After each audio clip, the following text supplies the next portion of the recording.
Donc, bonsoir à tous, bienvenue au webinaire du bilan d'expérimentation de pulvérisation par drone sur les vignes à forte pente. Donc, pour ceux qui ne me connaissent pas, je suis Henri Geoffroy, le délégué adjoint de la région Sud-Est et on va dire le référent agriculture au niveau de la fédération. Donc ce soir, la FPDC est heureuse de vous faire bénéficier en fait d'un retour exhaustif sur cette expérimentation. Vous êtes très nombreux à être inscrits. Là, on est déjà 37, ça commence à venir. Donc sur les inscrits, on a le panel est assez large. On a aussi bien du côté filière drone, des télépilotes, des centres de formation, des constructeurs, des exploitants et même des juristes. Et du côté de la filière agri, on a des consultants, des services de prévention, des organisations agricoles, des viticulteurs, des services techniques, mais aussi des étudiants. Donc, vous voyez que c'est assez large. Donc, ça montre vraiment l'intérêt de l'usage du drone en agriculture. Donc, ce soir, le bilan va vous être présenté par les experts du domaine. Donc, on va retrouver l'IFV, donc l'Institut français de la vigne et du vin, je citerai les noms juste après, la Chambre d'agriculture de l'Ardèche, la MSA, des témoignages de viticulteurs et des exploitants de drones, des prestataires. Mais avant de démarrer concrètement le sujet et de rentrer dans le vif, faisons un petit focus sur la FPDC. Alors, la FPDC, donc Fédération professionnelle du drone civil, est créée depuis 2013. C'est une association qui regroupe l'ensemble des acteurs de la filière, donc des centres de formation, les télépilotes, les exploitants, mais aussi les constructeurs. Vocation principale, il y en a 4, former, promouvoir, défendre et conseiller les acteurs de la filière. Mais c'est avant tout l'interlocuteur privilégié de la DGAC, donc la Direction générale de l'aviation civile. Alors, l'objectif principal de la fédération, c'est de structurer le développement de la filière française pour qu'elle soit compétitive et durable sur les différents secteurs de marché comme l'industrie, l'événementiel, l'agriculture, le transport et tous les autres domaines que le drone peut toucher. Alors, pour dynamiser un peu les différents secteurs, cette année 2022, on a lancé tout un programme de webinaires qui seront tous les premiers lundis de chaque mois. Donc, à retrouver le 7 mars, un point sur la réglementation avec notre invité d'honneur, Nicolas Marcoux. Le 4 avril, Anne-Marie nous fera un point sur la certification. Au mois de mai, ce sera formation, labellisation. En juin, la sécurité. En septembre, la lutte anti-drone avec l'invité d'honneur, la gendarmerie. Et en octobre, les relations internationales et GEDA, qui est notre fédération européenne du drone civil. En novembre, les métiers de l'audiovisuel. Et en décembre, la sécurité des vols et SORA, qui est une analyse de risque. Vous voyez que le programme est très large. Alors, tous les webinaires ne sont pas ouverts à tout le monde comme ce soir. Certains sont réservés exclusivement aux adhérents de la Fédé. Donc, si vous voulez bénéficier de toute l'offre FPDC, pensez à devenir adhérent. Alors, pour le programme du webinaire ce soir, donc je vois que tout le monde a l'habitude, vous avez déjà pensé à couper tous vos micros, c'est super. Après chaque intervention, nous aurons un petit moment pour poser des questions et interagir avec les intervenants. Et si vous êtes obligé de quitter le webinaire ou si d'autres de votre entourage veulent le visionner, il sera disponible en ligne dans les jours à venir. Alors, programme de la soirée. Donc, on va dire, j'ai commencé par l'introduction. Ensuite, Xavier Delpech, donc de l'Institut français du vin, va nous faire un petit focus sur l'intérêt du drone et les tests de pulvérisation, suivi de Amandine Foria de la Chambre d'agriculture de l'Ardèche, qui nous expliquera et nous donnera les résultats biologiques. Ensuite, Laurent Lampin de la MSA va exposer les risques d'accidents et exposition des opérateurs et bien sûr les bénéfices que peut apporter le drone. Ensuite, à 19h20, nous aurons un témoignage de Sébastien Michelas, donc, qui fait partie de l'AOC Cornas, et malheureusement, donc, Michel Jacob, qui devait témoigner, donc, qui est viticulteur en Champagne, a eu un imprévu et ne pourra pas témoigner ce soir. mais on le remercie quand même d'avoir répondu présent pour ce témoignage. À 19h30, on verra les applications et les mises en œuvre réalisées par la société Drone Vision Pro, donc Loïc Sora en Ardèche, et aussi dans le Beaujolais. Et à 19h40, Arnaud Verzelletti de la société Syndrone nous présentera les expérimentations qu'il a réalisées en Champagne. Et pour finir, Patrice Barre fera la conclusion à 19h50 et on va essayer de tenir le programme.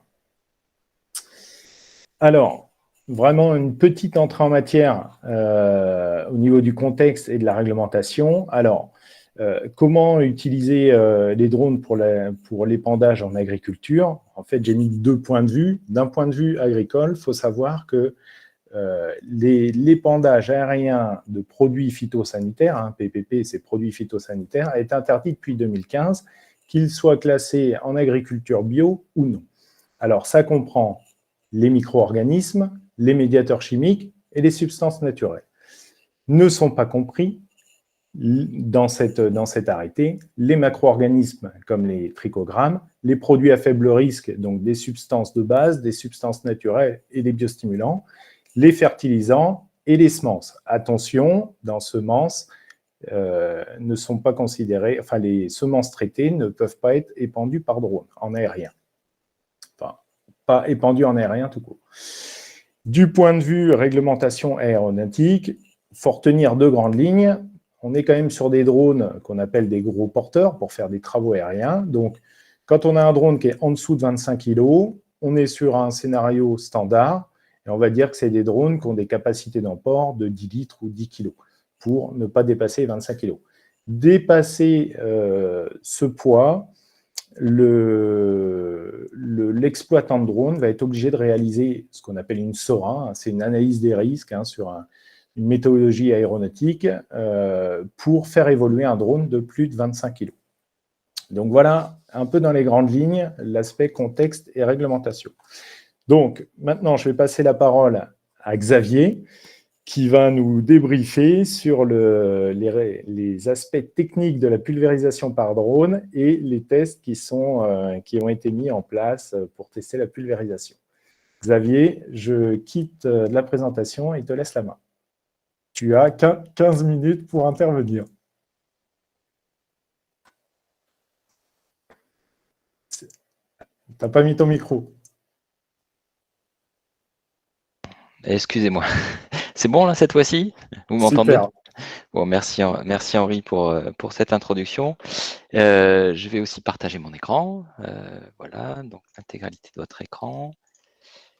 J'espère que le partage va bien fonctionner et vous devriez voir ma présentation sous peu.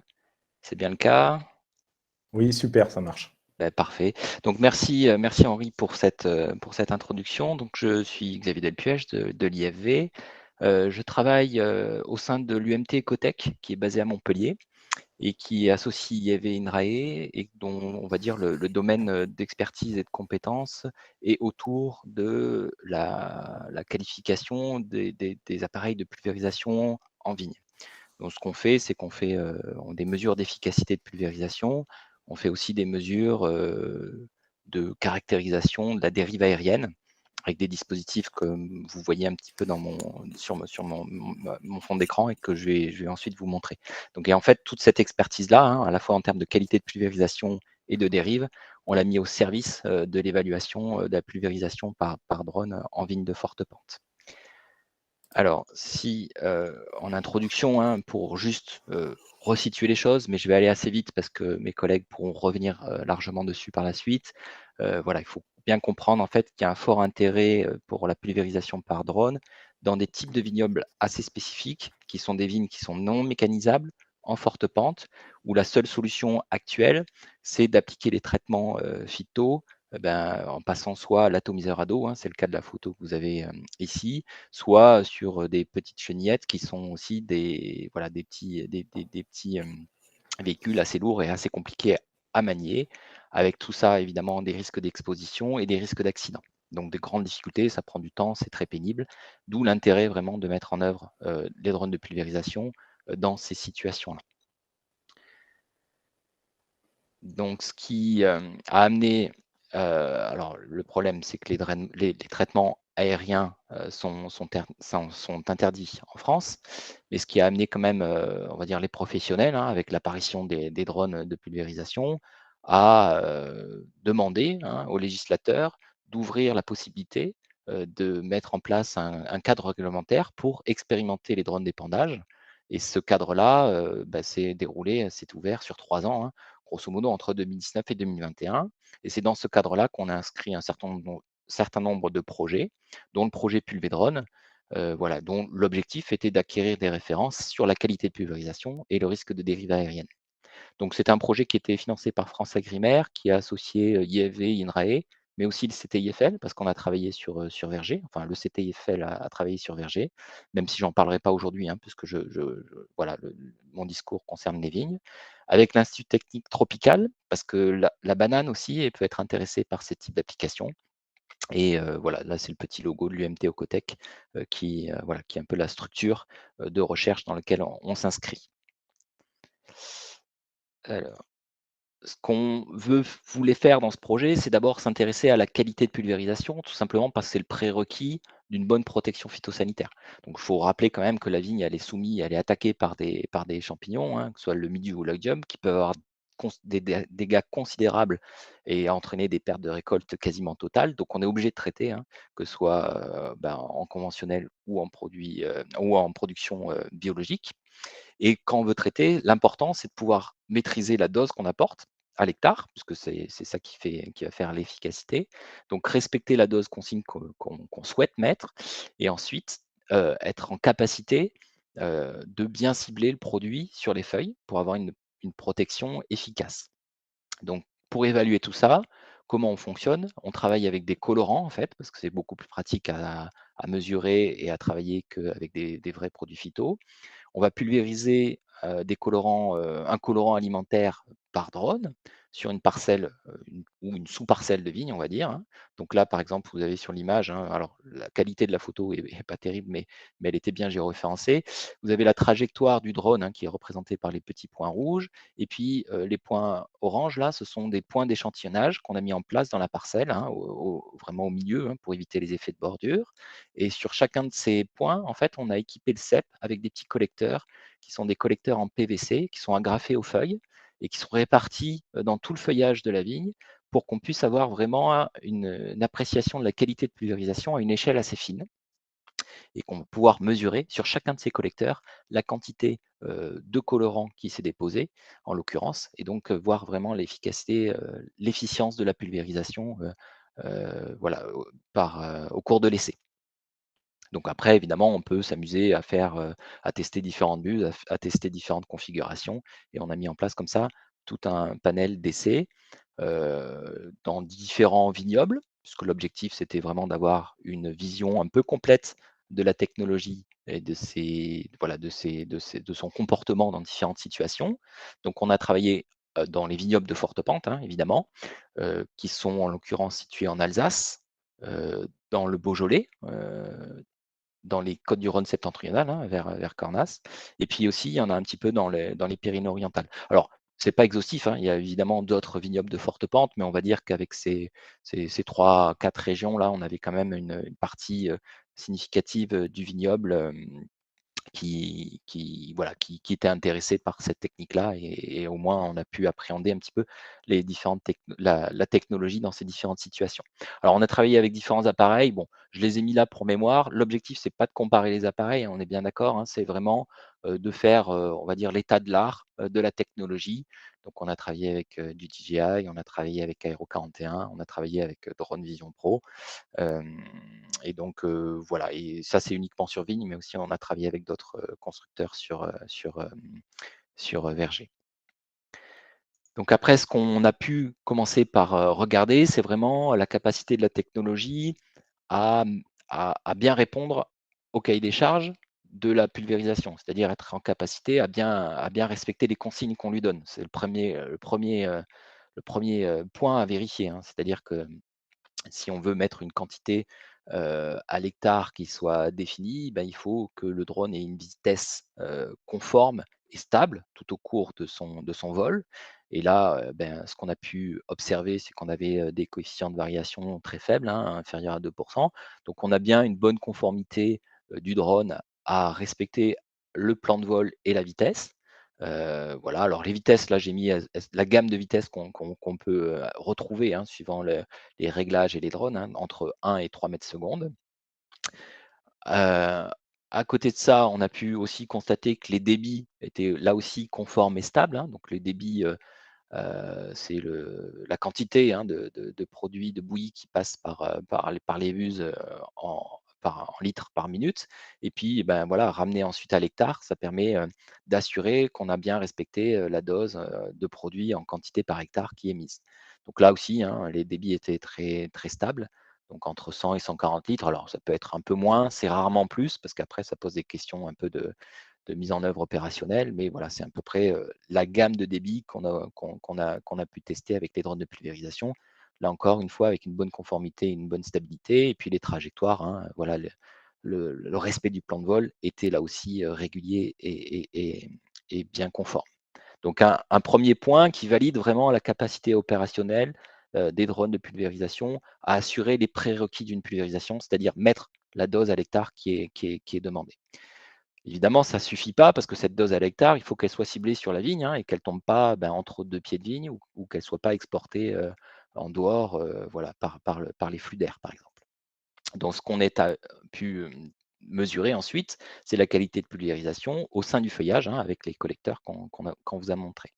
Donc là, j'ai essayé de faire un petit résumé, un petit graphique résumé avec des boîtes à moustaches, hein, de différents essais. Alors, c'est pas complètement exhaustif, hein. J'ai choisi bon, quelques situations qui m'ont semblé pertinentes, mais c'est pas, voilà, c'est pas forcément complètement exhaustif. Ce qu'on a pu observer, c'est que sur des vignes palissées en pleine végétation, on avait souvent une qualité de pulvérisation qui était quand même inférieure aux références au sol, hein. Donc référence au sol, ça peut être soit de l'atomiseur à dos, soit du chenillard, en l'occurrence en Alsace. Donc là, le drone qui fait un petit peu moins bien. Mais parfois, ça marche pas si mal que ça, notamment en Ardèche, hein, on a réussi à avoir des résultats qui étaient assez proches de la référence au sol. Et là où ça a bien fonctionné aussi, c'était sur des vignes en gobelet, avec une végétation qui était plutôt étalée et pas trop développée. Là, quand on avait fait l'essai, c'était mi-juin, donc on n'avait pas un feuillage complètement développé. Donc là, dans les Pyrénées-Orientales, on avait aussi des bons résultats. Ce qui veut dire que voilà, quand on est en début de végétation, ça peut bien fonctionner. Par contre, en pleine végétation, sur des vignes palissées avec des feuillages assez denses, on risque d'avoir une qualité de pulvérisation inférieure à la référence au sol. Si on va un peu plus finement, en fait, hein, ce qui peut être intéressant, c'est de savoir un peu une idée de comment ça se répartit, cette pulvérisation sur la végétation. Et ce qu'on voit de manière assez logique, c'est qu'on a un gradient qui va être décroissant, en fait, du haut de la végétation, hein, vers le bas. Bon, c'est logique puisque la pulvérisation, elle fait pas en haut, elle arrive pas en haut, elle est portée par le flux d'air. Mais voilà, on a cet effet un petit peu de gradient entre le sommet de la végétation et le bas.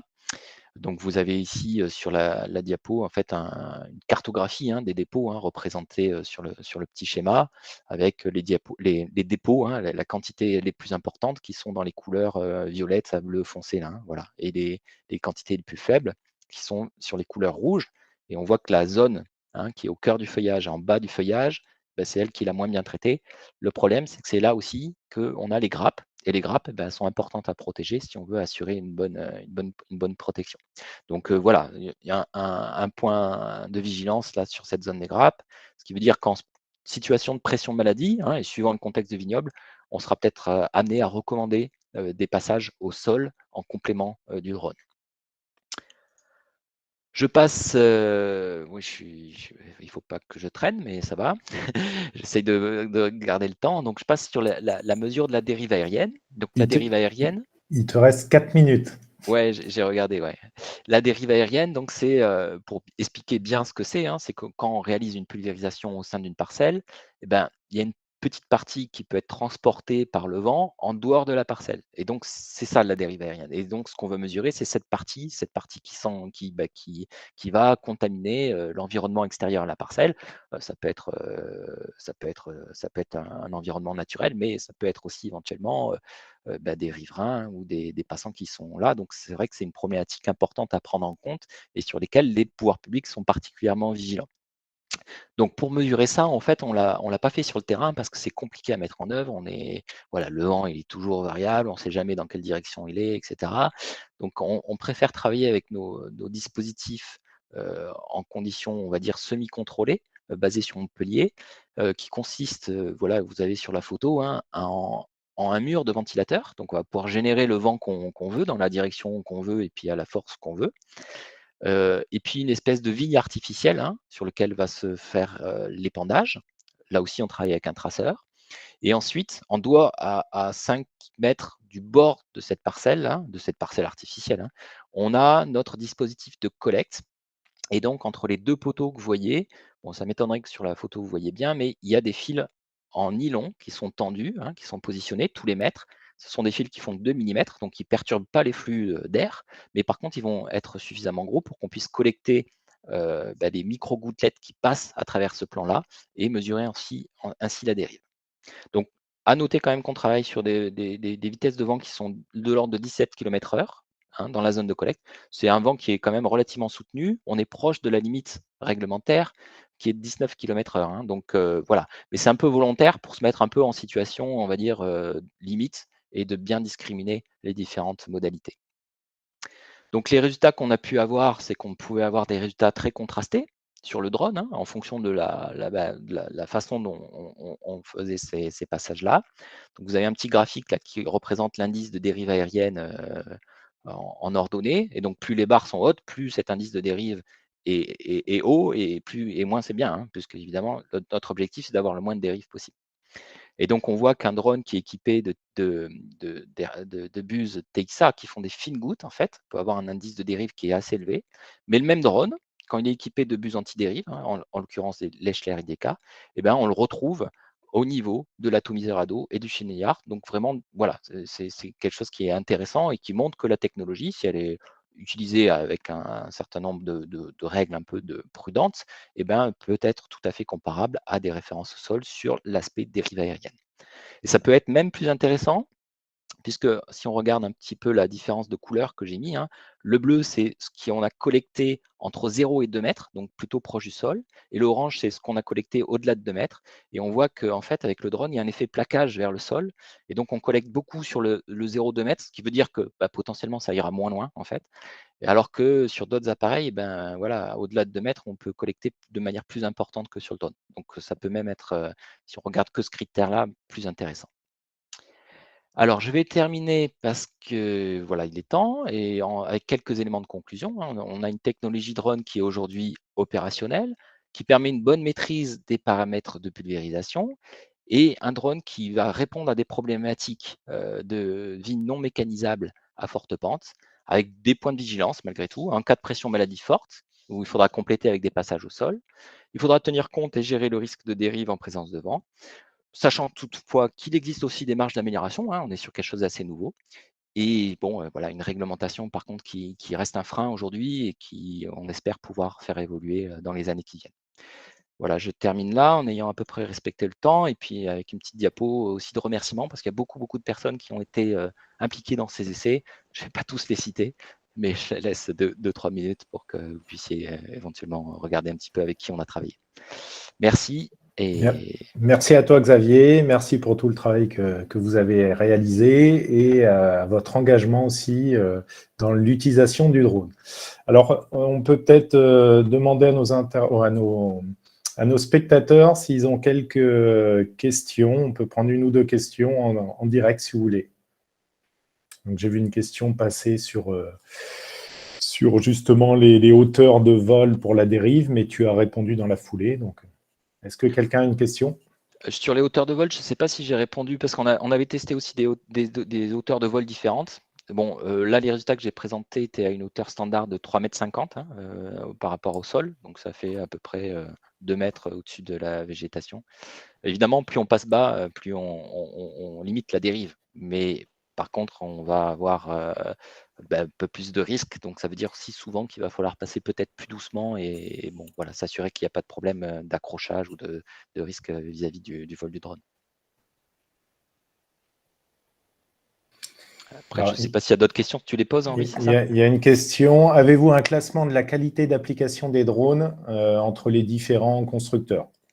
Non, et puis, bon, c'était pas notre objectif, hein. Notre objectif, c'était vraiment de faire l'état de l'art. Donc on a voilà, on a travaillé, de manière ouverte et avec différents constructeurs. C'est assez compliqué à faire parce qu'en fait, quand on est ouais, il y a beaucoup de facteurs qui vont jouer. Voilà, il y a les conditions météo, il y a la vigne, il y a la vigne, la situation, son stade de développement, donc il y a sa configuration, ouais, si elle est palissée, si elle est pas palissée. Donc c'est très, très compliqué à mettre en œuvre. On a des dispositifs qui permettraient de faire ça. C'est des vignes semi-artificielles, hein, voilà, vous voyez, on artificialise tout. Des bancs d'essai où on standardise vraiment la mesure pour vraiment pouvoir explorer. Alors, c'est pas forcément intéressant de comparer tous les drones entre eux, mais peut-être des fois tester des bus, tester des modalités, savoir si c'est plus intéressant de voler plus bas avec tel bus, voler un peu plus haut, etc. Ça, voilà, on a des moyens pour explorer. On a, dans le cadre du projet, explorer quelques facteurs d'optimisation. Je ne les présente pas ici parce que bon, on n'a pas eu le temps, mais voilà, on pourrait un petit peu aller plus loin sur l'optimisation des drones d'une part, et puis essayer de trouver les configurations les plus pertinentes. Oui. Voilà. Merci Xavier. Alors, une dernière question. Est-ce que le drone a été piloté manuellement ou y a-t-il une phase de vol en automatique après programmation? Alors ça dépend un petit peu des drones, mais généralement, ce qu'on privilégie, c'est toujours le pilotage automatique, hein, parce que ça permet d'avoir une bonne régularité et on est à peu près sûr, bah, du respect du plan de vol, de la vitesse, et cetera. Donc dans 90 c'est du vol automatique, qui est fait, voilà, sur tous les essais qu'on a menés, quel que soit le drone, opéré. Allez, super. Merci beaucoup Xavier. On va passer maintenant à Amandine qui va nous faire le débrief sur les résultats biologiques donc d'application drone sur vigne. Amandine Foria, donc de la Chambre d'agriculture de l'Ardèche. Voilà, c'est à toi, tu peux intervenir. Ouais. Est-ce que vous avez l'écran? Oui, c'est en cours. Ok. Donc, nous, à la Chambre d'agriculture, donc moi, je suis conseillère viticole à la Chambre d'agriculture de l'Ardèche. Nous, on est venu, on va dire, en complément et en confirmation donc, des essais de Xavier avec des conditions réelles, c'est-à-dire l'application de produits phyto homologués en agriculture biologique. Dans les mêmes conditions que, on va dire, la référence producteur, c'est-à-dire que sur les mêmes volumes de bouillie, c'est-à-dire les mêmes volumes d'épandage, en Ardèche en tout cas. Donc, on a comparé le drone avec l'utilisation du pulvérisateur à l'eau. À ce jour, nos résultats, en fait, sur les principales maladies de la vigne, qui sont l'oïdium, le mildiou et le black rot, sur les 3 parcelles d'essai qu'on avait en Ardèche, on n'a pas de différence significative donc, sur les présences de maladies. En gros, parfois, on a des choses qui sont en faveur du drone, parfois, on a des choses qui sont en faveur des pulvéados. Donc, au final, on considère qu'effectivement, on n'a pas de différence entre ces 2 systèmes. Donc, on a des collègues qui ont fait des essais aussi donc dans le Beaujolais et en Champagne. On a donc dans le Beaujolais, on a des résultats qui sont quasiment identiques. Alors par contre, il y a des matériaux qui sont utilisés qui sont différents. C'est-à-dire que là, par exemple, c'est une comparaison avec un canon oscillant. Donc pour ceux qui ne voyaient pas ce que c'est un appareil qui passe en fait sur les chemins, qui a une sorte de grosse cheminée qui envoie en fait sur, on va dire, 5 à 6 rangs de vigne. Voilà. Donc, par rapport à ce système-là, là aussi, on n'a pas de différence significative globale sur la fin de saison. C'est-à-dire que c'est pareil que pour l'Ardèche. Par exemple, pour le mildiou, on a des intensités supérieures avec le canon qu'avec le drone. Et pour l'oïdium, on a des fréquences supérieures avec le drone qu'avec le canon. Donc, au final, effectivement, pas de choses très différentes. Alors qu'on voit, en fait, par rapport en Ardèche, on avait là des témoins qu'on appelle des témoins non traités sur lesquels il n'y a aucune application, qui effectivement présentent en fait des symptômes d'une intensité qui parfois arrive à 100%. Donc, ça veut dire qu'on a quand même une efficacité sur ces vignobles-là. Donc, ça, c'était la parcelle d'Audenat. Donc, après, même si ça va vite, il n'y a pas de souci donc, pour avoir les diaporamas et revoir les graphes sans problème. Sur la parcelle de Juliena, donc là c'est pareil, sauf que du coup on a une modalité en plus qui est une voûte pneumatique, qui est donc, on va dire, quelque chose de plus régulier qu'un agriculteur avec un atomiseur à dos en termes de rythme. Et du coup aussi, on va dire régulier en termes de qualité de cuvée sur la hauteur, c'est-à-dire que c'est régulier. Là, en fait, toujours pareil, donc on a quand même pas vraiment de différence entre un drone et un atomiseur. Par contre, effectivement, dans la majorité des cas, on a quand même une efficacité supérieure avec une voûte pneumatique. Voilà, que ça soit sur les 3 maladies qu'on a l'habitude de voir.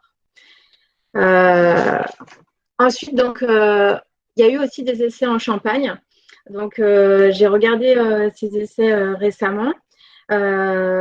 J'ai juste vu qu'on avait effectivement donc, une pulvérisation terrestre, en fait, qui est un pulvérisateur pneumatique face par face et qui a été faite avec un volume de 200 litres hectare.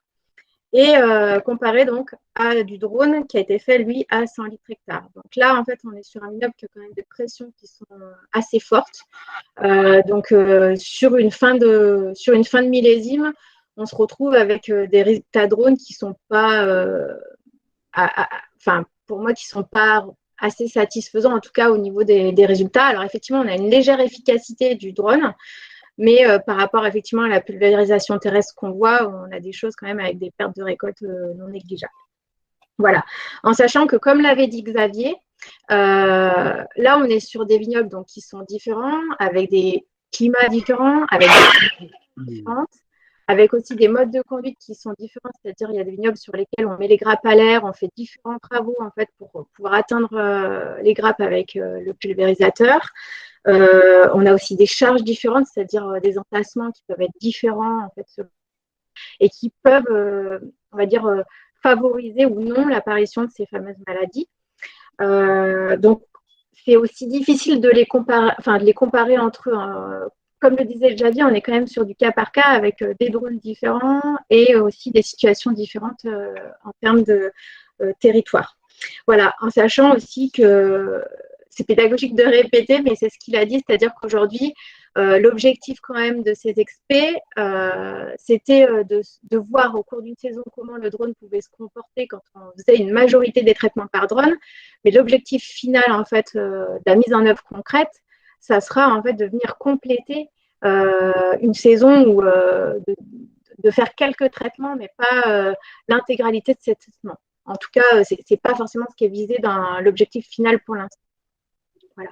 Et effectivement, on compte aussi sur tout ce qui est évolution en termes de technologie pour pouvoir, on va dire, peut-être aller plus loin et du coup obtenir des meilleures qualités de pulvée et voir justement aller plus loin dans un nombre de traitements. Et une dernière diapo, donc on a décidé de vous présenter, qui est plutôt sur, on va dire, la durée d'un traitement par drone aujourd'hui. Donc, qui est pour du Côtes-du-Rhône septentrional, on est aujourd'hui sur à peu près du 1 heure hectare pour un volume de 100 litres hectare et plutôt du 2 heures hectare pour un volume de 200 litres hectare. En sachant qu'effectivement, là, vous voyez, sur la parcelle Cornas 1, on a un volume à 100 litres qui est autour de 2 heures, mais il y a eu un souci avec le drone qui restait bloqué un petit peu, pour des raisons en fait, de danger, il se bloquait et qui du coup a pris plus de temps. Voilà, et effectivement, du coup, vous pouvez voir ce que prend le temps de remplissage par rapport au traitement complet. Voilà, ça a pu être amélioré, bien sûr, avec, on va dire, des volumes plus importants pris dans les réservoirs en fonction du dôme qu'on prend et du poids autorisé.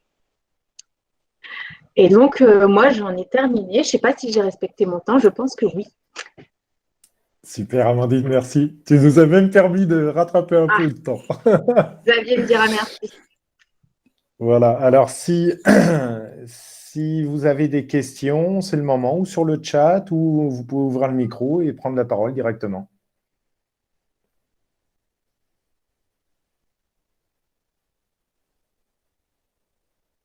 Voilà, bon, pas de questions. Le technique est toujours plus attrayant que le biologique. Désolé, Amandine. Bon, alors, passons sur un un sujet qui est tout aussi intéressant sur l'analyse justement des risques d'accident et de l'exposition des opérateurs. Donc, Laurent Lampin de la MSA, donc Ardèche Drôme Loire, va nous présenter ces éléments. Laurent, si tu es là, super.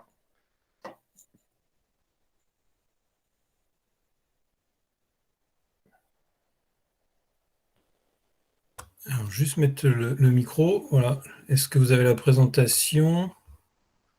Oui, mais elle est en. Là, elle ça est devrait. nickel.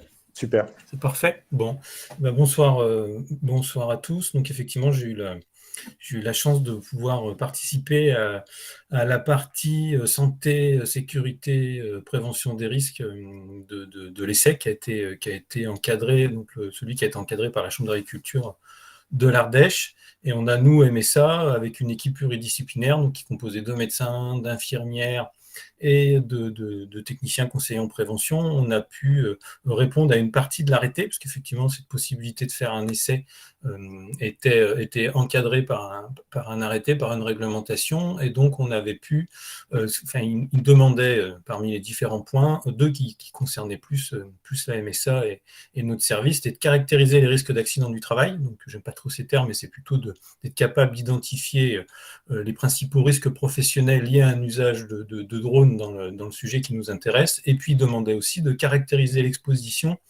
des différents opérateurs aux produits phytosanitaires, et ce, lors des différentes phases, que ce soit la préparation de la bouillie, le remplissage du drone, la pulvérisation proprement dite, et également le nettoyage du matériel. Sur la partie caractérisation des risques d'accident, on verra tout à l'heure, c'est une démarche classique d'évaluation des risques professionnels qu'on utilise. Alors la difficulté, c'est qu'il y a une multitude de situations de travail et qu'effectivement, elles ont leur propre lot de risques et de dangers. On va juste faire un petit zoom sur deux parties qui nous ont pris quand même pas mal de temps. Ce qu'on a essayé de faire, nous, c'est de toujours, dans la mesure du possible, de comparer les risques qu'il peut avoir le drone, parce qu'il y en a toujours, à la situation de référence. Et dans notre cas, c'était la pulvérisation à dos. Donc, on a fait ce qu'on appelle une cardiofréquencemétrie pour être capable d'évaluer la charge physique entre un pulvérisateur, un épandage avec pulvérisateur à dos et un épandage avec drone. Donc, ça nous donne les fréquences cardiaques, et puis en fonction de chaque individu, on a un certain nombre de calculs qui nous permettent de voir à quelle limite il est de sa capacité. Sans surprise, on a eu effectivement ce qu'on appelle un coût cardiaque relatif beaucoup plus important avec le pulvérisateur à dos, puisque c'est avoir une charge de 25 à 30 kg sur le dos, dans des vignes en forte pente, avec des déplacements, on verra tout à l'heure, assez importants.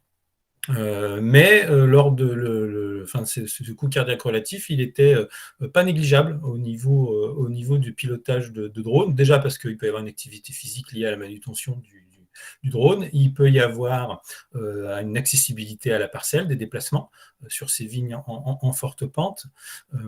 Et puis, on pense également, et ça sera exploré, qu'il y a une part non négligeable de stress lié à l'activité, alors on pourrait appeler ça aussi une charge mentale, qui joue aussi sur la fréquence cardiaque. On a aussi essayé de comparer tout ce qui est du domaine des contraintes gestuelles et posturales qui peuvent développer dans notre jargon, tout ce qui est trop musculo-squelettique, toujours en comparant à la situation de référence. Alors, on ne va pas détailler, mais effectivement, vous avez à gauche les déplacements sur la carte d'un opérateur qui a fait toute la tournée des parcelles à traiter. Si on zoome un petit point, on voit les déplacements. Alors, c'est pas très précis au niveau du GPS, mais ça donne une idée quand même de toutes les distances et tous les déplacements qui sont parcourus par l'opérateur, sachant que généralement, c'est des équipes de 4 ou 5 opérateurs qui traitent de manière à pouvoir couvrir l'intégralité de la parcelle, pouvoir essayer dans la mesure du possible de traiter à la descente. Donc, il y a plein de stratégies qui sont mises en place pour réduire cette pénibilité, mais elle reste quand même assez importante. Si on devait, d'une manière générale, vraiment vulgariser les principaux risques qu'on a pu identifier, pour nous, le risque majeur, c'était le risque routier. C'est effectivement le déplacement du pilote jusqu'à la parcelle, d'autant plus qu'on peut avoir affaire à un télépilote qui peut être d'un autre département, voire d'une autre région. Nous, c'était le cas, avec plusieurs heures de route à l'aller et au retour, parfois des horaires très très, très tôt. Voilà. On a relevé un certain nombre de risques liés à l'environnement de travail, tout ce qui était les obstacles sur les parcelles qui peuvent entraîner des soucis, tout ce qui était la notion d'accessibilité jusqu'à la parcelle, tout ce qui était la notion de coactivité. On avait beau délimiter la zone et indiquer qu'il y avait des traitements par drone, ça peut même des fois attirer des curieux, difficile de prévenir le voisin pour qu'il ne soit pas présent ce jour-là. Les fenêtres de traitement sont parfois assez courtes, et donc il peut y avoir une activité assez importante dans les vignes à ce moment-là. Des risques liés aux aires d'atterrissage et de décollage qui sont assez variés. On est sur des terrains avec des fortes pentes, donc avoir une zone plate, c'est pas toujours facile. On aura l'occasion d'en reparler.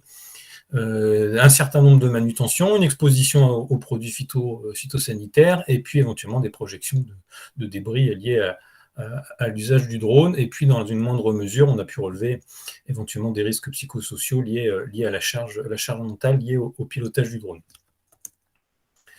Sur la deuxième partie, donc dans l'arrêté, demandait de caractériser l'exposition des différents opérateurs aux produits phytopharmaceutiques lors des différentes phases. Alors, on a fait un comparatif toujours entre pulvérisateur à dos et le drone sur les différentes phases.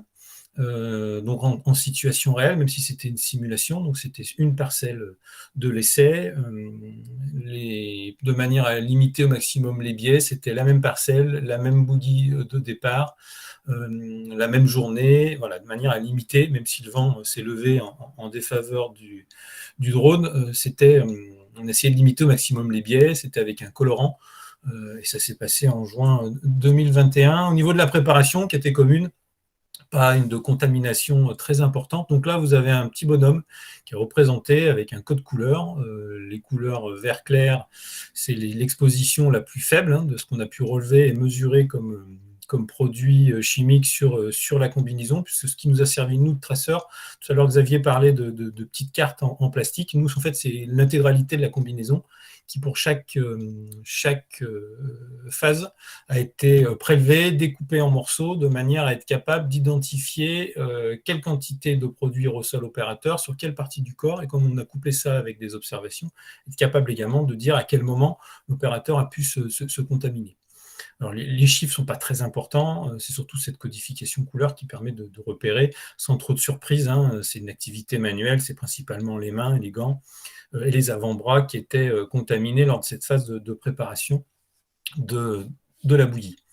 Sur la partie remplissage, on commence à avoir des différences significatives entre pulvérisateur à dos. Donc, l'opérateur remplissait un jerrycan et ce jerrycan était apporté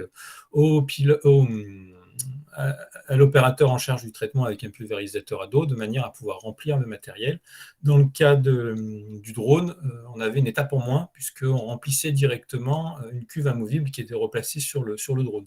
C'est ce qui, en partie, peut expliquer une exposition moindre avec le drone, puisqu'on a une contamination 6 fois moins importante de l'opérateur en charge du remplissage.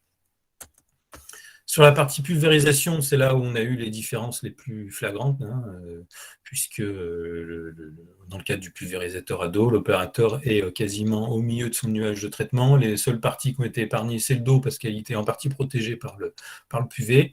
Le visage, parce qu'il y avait un certain nombre d'équipements de protection qui peuvent aussi réduire la quantité de produits. Et là, on avait un facteur assez important qui était de 300 en Alsace. Alors, je ne vais pas présenter ce qui a pu être fait, mais en Alsace, le ratio était d'une exposition de 200 fois moins importante, alors qu'eux, ils n'étaient pas avec un pulvérisateur à dos, ils étaient avec un chenillard. Là, on peut avoir des contaminations du télépilote, c'est principalement les mains qui peuvent être amenées à manipuler et à toucher le drone qui peut avoir des traces de pulvérisation. Donc, lors des opérations de changement de batterie, par exemple, on a eu, nous, un incident technique.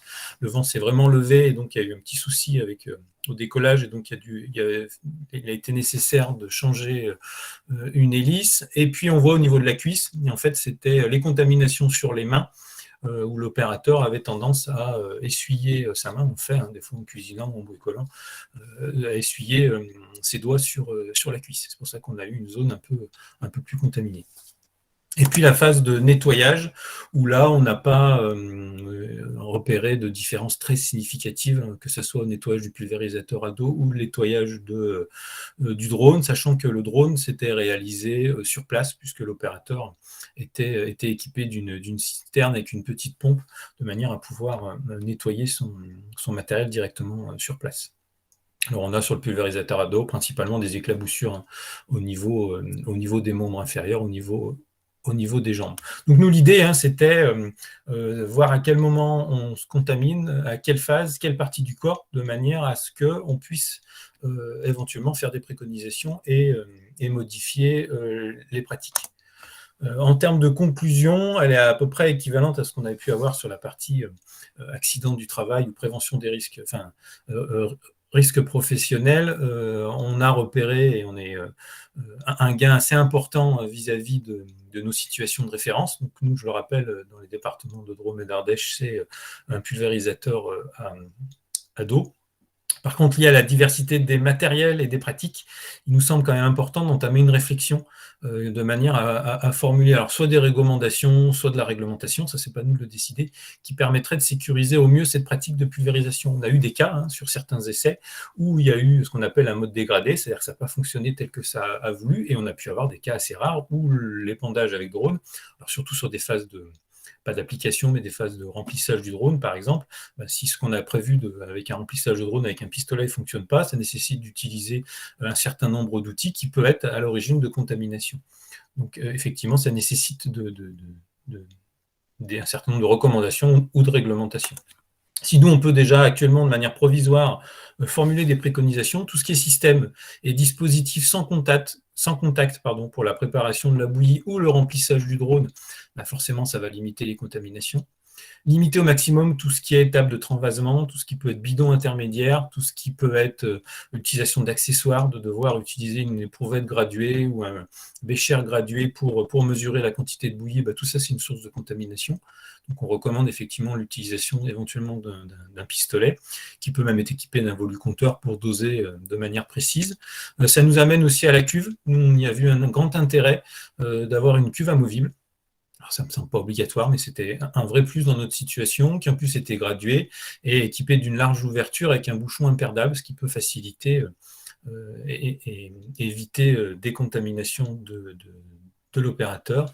L'intérêt aussi d'avoir une source d'eau claire sur site, de manière à pouvoir nettoyer un certain nombre de souillures, ça peut être même les mains ou les gants du télépilote, et puis pouvoir rincer et laver l'aéronef sur place. Et puis on pense qu'il y a effectivement une réflexion à mener concernant le bac de rétention, qui parfois, qui est là pour protéger l'environnement, pouvait être une source de contamination de l'opérateur, et parfois difficile à utiliser. Et puis au niveau de la plateforme de décollage et d'atterrissage, qui peut aussi être une source de contamination et de risque assez importante des télépilotes. Voilà, quelques images assez rapides. En haut à gauche, vous avez la cuve et au milieu, et puis c'est l'ensemble de la diapo. C'était la cuve amovible qui était utilisée et qui a effectivement énormément réduit, dans notre cas, la contamination des opérateurs.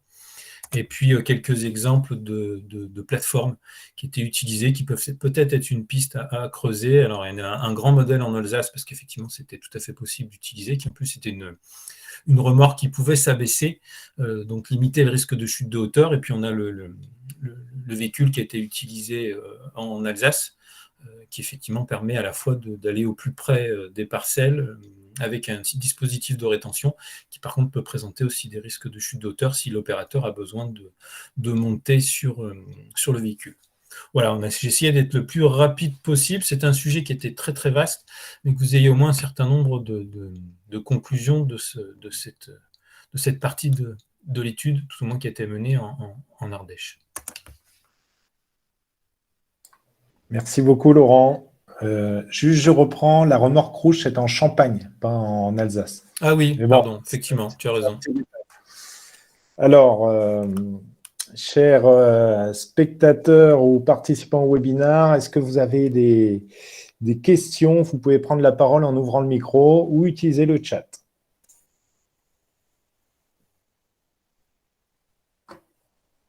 Alors, je vois qu'il y a une comparaison si ça a été fait avec le chenillard. Dans notre cas, ça a été fait avec un pulvérisateur à dos. Dans le cadre du chenillard, c'est l'étude qui a été menée en Alsace. Et pour avoir vu les résultats, ils arrivent tout au moins sur la partie application, à des choses quasiment similaires, puisqu'ils arrivent à une contamination 200 fois moins importante pour le pilote de drone que pour le pilote de chenillard. Effectivement, la notion de métal, oui, j'imagine que ça peut avoir un impact.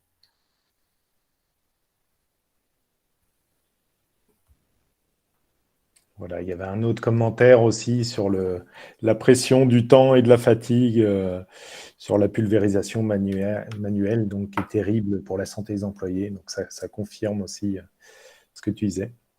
Est-ce que quelqu'un d'autre veut prendre la parole? Une question? Quelle conclusion du législateur?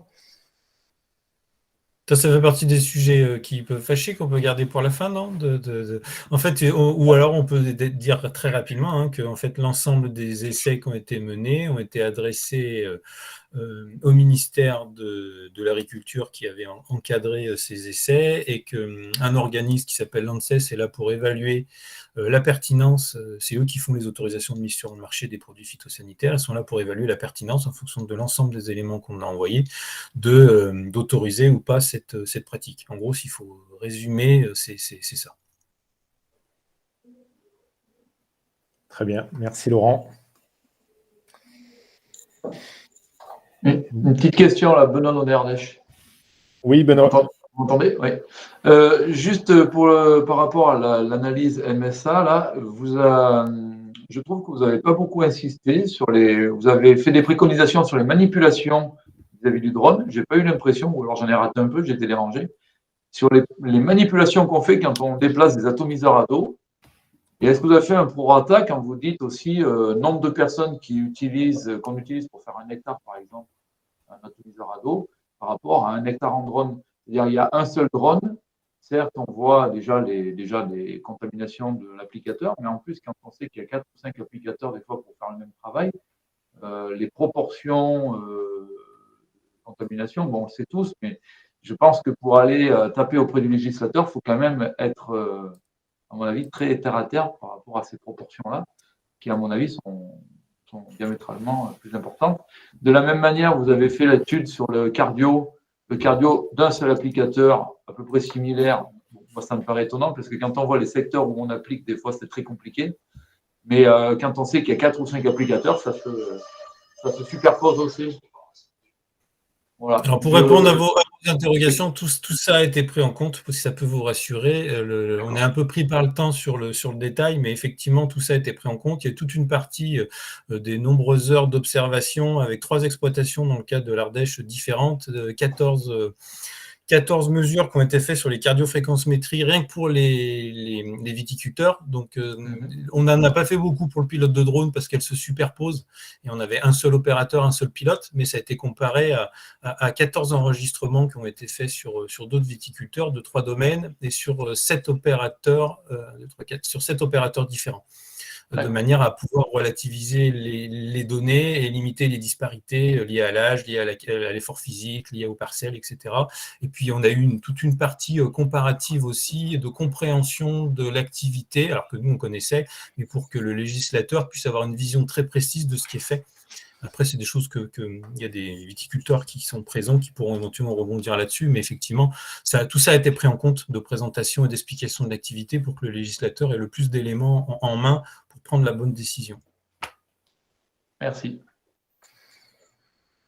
Voilà, alors maintenant je vous propose donc d'avoir pour continuer le sujet, d'avoir un témoignage donc d'un viticulteur, donc Sébastien Michelas, qui est vraiment confronté au quotidien de la situation, donc qui est au cœur des vignes du Cornas et donc qui est amené à faire beaucoup de travail à main. Donc Sébastien, si tu peux nous dire peut-être un peu justement comment ça se passe, combien vous êtes pour traiter les vignes, combien de temps vous mettez, puis un peu des éléments de ton quotidien. Donc, bonjour à tous. Donc nous, voilà, sur Cornas, on a 1 hectare 80 en plein coteau, donc tout est à plus de 30%, voire même plus de 40%. Lors de l'opération de traitement, on est 8 personnes en tout, donc 6 applicateurs et 2 personnes qui remplissent. Et il nous faut environ, à 8 personnes, il nous faut environ 2 heures pour faire ces 1 hectare 80. Donc je fais partie à chaque fois, bien sûr, des 6 personnes qui appliquent le produit sur nos vignes. Je fais partie aussi des tests avec la MSA. J'ai eu un cardiofréquence-mètre plusieurs fois et même si je fais un peu de trail, j'ai été bien fatigué aussi. Donc voilà, après, non, c'est pénible, c'est 2021 en plus, c'était pas marrant. Sur 2021, on est passé 8 fois. 8 fois à dos. Voilà. Quoi dire d'autre? Après, je suis plus là pour à la limite répondre aux questions sur des problématiques. La problématique, c'est trouver du personnel, oui, avec un certificato qui va bien prendre 30 kilos sur le dos pendant 2 heures. Bien sûr, en faisant des pauses, en buvant un coup, en se posant, mais ça reste toujours assez problématique de trouver des personnes pour m'accompagner, pour justement protéger ce vignoble, quoi. Donc voilà, j'ai pas d'autre grand chose à dire à part peut-être répondre aux questions. Alors, peux-tu dire, toi, comment tu perçois l'intérêt du drone ou l'usage du drone au sein de ton exploitation? Alors, l'intérêt du drone, je pense qu'Amandine en a bien parlé tout à l'heure. Sur une année de forte pression comme 2021, il ne se suffit pas à lui-même. Je pense qu'une application au sol est indispensable sur des années de grosse pression, mais comme on n'a jamais connu encore dans la région depuis cette année. C'est par contre, ça permet des fois de temporiser et d'étirer un peu les cadences de traitement à dos. C'est-à-dire que si la pression est assez faible, on y va avec 100 grammes de cuivre et 3 kilos de soufre et ça arrive à tenir des fois 4-5 jours et à permettre de mettre le vignoble en bon état, relevé comme il faut, propre, pour pouvoir passer après sur une application au sol dans de bonnes conditions. Après, l'important aussi, je ne sais pas si Amandine en avait parlé, c'est quand même la prophylaxie. Que ce soit à dos ou au drone, si on veut quand même avoir une belle efficacité, il faut quand même faire un peu de prophylaxie sur notre vignoble, enlever des entrecœurs, aérer, effeuiller, enlever quelques feuilles un peu en surnombre, quoi. Alors, Sébastien, il y a une question sur le coût de passage d'un drone. Est-il acceptable pour vous? Bon, je pense que c'était dans le cadre d'une expérimentation, mais est-ce que tu peux répondre à cette question? Je pense qu'à long terme, on n'a pas les prix des drones avec leur valorisation, mais ouais, je pense qu'avec le temps, en fait, c'est tout est à mesurer. Certes, on y est gagnant et on est gagnant aussi pour la santé de notre personnel. Donc, est-ce que la santé du personnel a un prix? Voilà, ça c'est encore autre chose. Sachant que je fais partie du personnel qui applique. Donc voilà. Donc voilà, je pense qu'il y a la partie économique, bien sûr, et il y a la partie aussi santé du personnel. Physique, hein, pas forcément dû au produit, parce que c'était uniquement des produits homologués AB, voire même très, très faiblement dosés, avec beaucoup d'essence de plantes. Donc c'était plutôt voilà, la santé physique, d'effort physique du personnel. Voilà, merci Sébastien. Est-ce que vous avez des questions à poser directement? N'hésitez pas à prendre la parole, ouvrez le micro.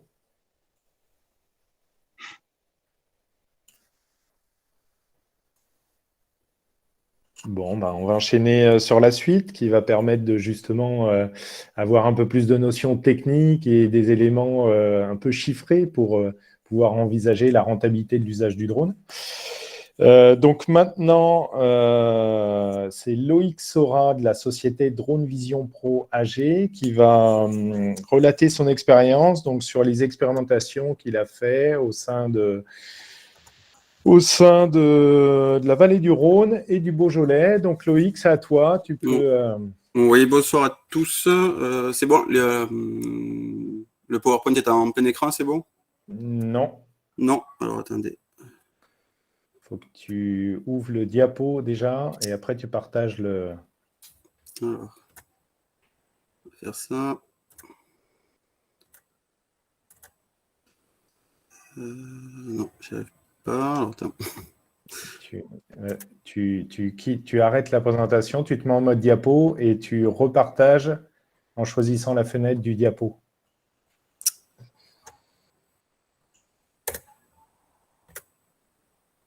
Là, c'est bon ou pas?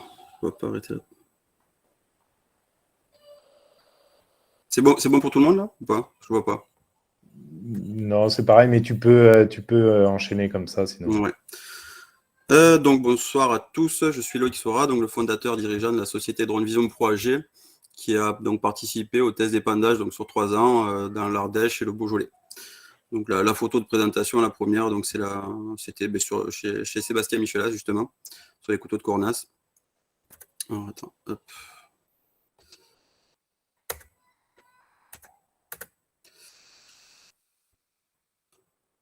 Est-ce que ça passe? Ah mince, ça. Excusez-moi, je m'en mêle.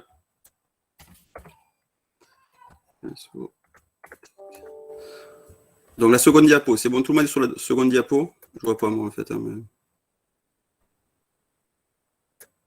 C'est parfait, Loïc. C'est parfait. Oui. Allez, C'est bon, Loïc, on voit tout. C'est bon. Donc alors voilà. Donc, je vais vous parler d'abord un petit peu de la société Drone Vision Pro AG, donc basée donc, dans le sud de la France, à Gignac, à côté de Montpellier. Donc nous, notre particularité, donc c'est qu'on est concepteur, donc c'est-à-dire qu'on fabrique donc des solutions d'épandage, que ce soit du trichogramme, de la pulvérisation, du semis. Donc nous importons du matériel, nous les assemblons, nous les programmons et nous les vendons. Donc on fait de la vente de matériel, de drones, donc de 6 à 30 litres. Et pour le semis, on va de 20 à 40 litres.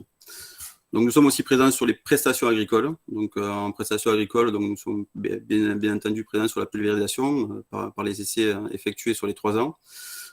Nous faisons aussi du semis de couvert végétal, du blanchiment de serre, des biocontrôles, donc comme le trichogramme et un petit peu de télédétection. Pardon.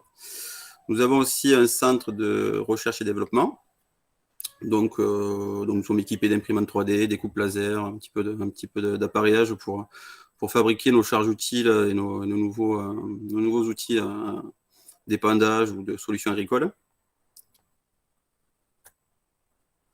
Nous sommes aussi actuellement donc, en train de développer, de déployer du moins un réseau donc, de télépilotes sous forme de franchise, donc pour répondre toujours aux prestations agricoles, que ce soit viticole, grande culture, semis, trichogramme, blanchiment de serre. Donc voilà, on a déjà quelques franchisés donc, qui sont rentrés cette année sur le sud de la France, milieu France et un petit peu dans le nord aussi. Nos drones, donc ce sont des drones donc, avec réservoir amovible. Ce sont des drones donc, très polyvalents, donc avec le même porteur, on peut faire toutes les applications, c'est-à-dire de la pulvérisation, du semis, du trichogramme, du blanchiment, du démoussage. C'est vraiment, on a vraiment donc une application assez vaste avec ce drone-là, donc qui est équipé d'une télécommande. Tout à l'heure, il y avait des spectateurs qui demandaient donc pour les vols automatiques. Donc bien entendu, il est équipé donc d'un contrôleur de vol qui permet les vols automatiques, avec donc une planification du plan de vol du bout des doigts sur l'écran tactile, donc sur un fond de carte Google Maps. Donc il est équipé donc d'un capteur sol, donc il va suivre le terrain, un capteur d'évitement d'obstacles, donc pour éviter les obstacles. Donc c'est là-dessus que donc sur les vignes à forte panne, c'est assez problématique parce que donc c'est des lieux assez escarpés, il y a beaucoup de végétation autour, souvent des arbres, souvent des murets de 4 mètres, des piquets qui ressortent. Donc c'est une application assez particulière. Donc là, bon, voilà, on voit bien le réservoir amovible, le système de pulvérisation donc sur 8 buses, pompe 8 litres minute, on peut passer de 8 à 16 litres ou à 10 litres. On peut choisir un petit peu, on a plusieurs configurations. Donc les applications donc, du drone donc à maïs, soja, blé, vigne. Il y en a encore, donc on ne les a pas toutes mises, c'est juste pour donner une petite indication sur toutes les applications possibles. La diapo suivante, donc voilà, c'est les 5 parcelles donc, qui ont été testées donc, par notre société avec donc, la Chambre d'agriculture de l'Ardèche et du Beaujolais. Donc il y avait donc, la parcelle de Sébastien donc, qui est avec nous ce soir. Sébastien Michelas, on avait le domaine Laurent Abrard et le domaine donc, de Olivier Clapp, domaine Clapp, pareil sur Cornas du coup. Et donc on avait 2 parcelles en Beaujolais, le Château Thivin et le Clos des Hautes-Combes donc de Vincent Abrard. Pas Abrard, excusez-moi. C'est Vincent Audra, excusez-moi. Donc voilà, donc sur ces parcelles, donc la prochaine diapo, ça va être une vidéo donc, qui a été réalisée par la chaîne d'agriculture de l'Ardèche, donc qui montre un petit peu le cheminement, on va dire, d'une journée entre l'arrivée, la pulvérisation, le nettoyage. Il y a aussi un petit peu donc les charges utiles, donc du moins les charges de l'opérateur. Donc sur ces parcelles, donc nous avons eu une parcelle donc de test qui a été testée donc au drone, une parcelle qui a, bon, ça a déjà été expliqué tout à l'heure, hein, mais donc une parcelle qui a été testée à l'atomiseur à dos et une parcelle donc test non traité pour voir un petit peu l'efficacité de chaque traitement.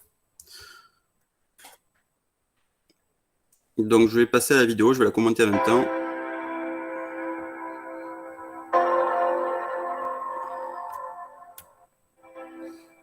Donc voilà, donc là on est sur les coteaux de Cornas, donc chez Sébastien Michelas.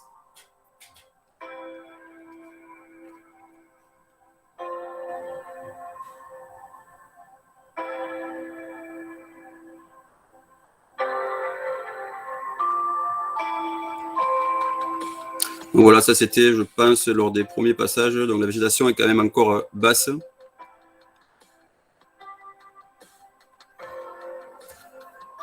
Donc voilà, donc là on voit le drone, donc là replié. Donc là on est sur un bac de rétention. Donc pour tout ce qui est amorçage de pompe, nettoyage, ça peut servir pour différentes utilisations.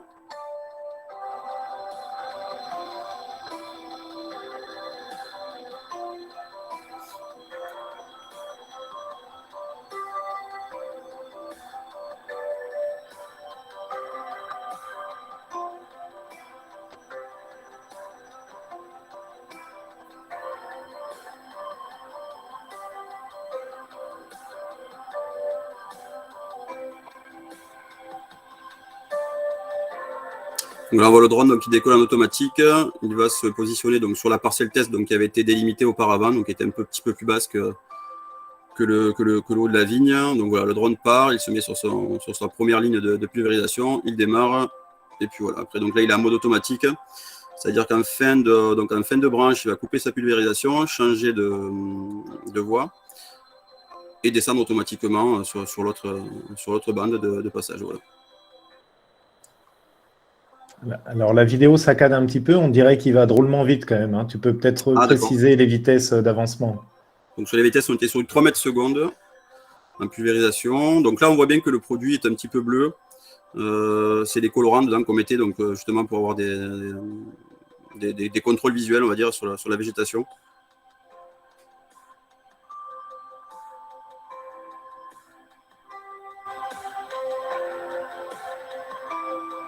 Donc voilà, donc l'application de vol, elle est plutôt pas mal parce que le drone en fin de branche, il perd pas trop de temps pour changer de voie, il est assez rapide, hein, assez réactif.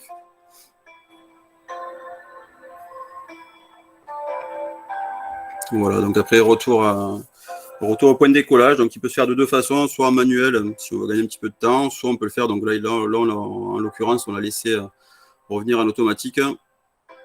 Donc le drone se pose, pendant sa descente on peut gérer donc, la vitesse, on peut même gérer donc, les dépassements, tout en mode automatique, on peut quand même avoir voilà, tourner le drone, on peut un petit peu le rebouger pour qu'il atterrisse parfaitement là où il a décollé. Donc après donc, voilà, les phases de nettoyage donc, des réservoirs donc, amovibles. Nous sommes équipés maintenant donc, de stations de lavage donc, avec des pompes électriques sur batterie, avec donc, un tuyau, vous allez le voir. Donc ça c'est pareil, donc ça fait partie pour moi des outils indispensables pour le bon entretien de son matériel et aussi donc, pour la bonne pratique. Ça permet un petit peu de nettoyer donc, le bac de rétention, le réservoir.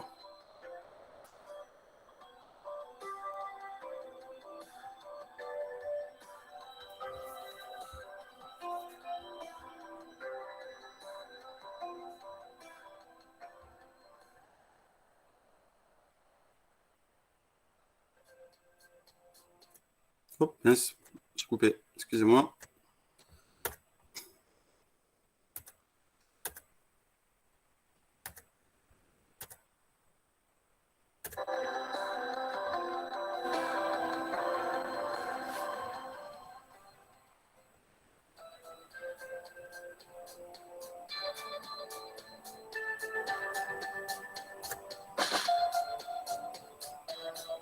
Donc voilà, donc ça c'était la parcelle à côté de l'Ermitage. Donc c'était une parcelle donc c'était difficile d'accès. Il fallait qu'on monte avec un chenillard qui avait une habitation sur le bas de la parcelle.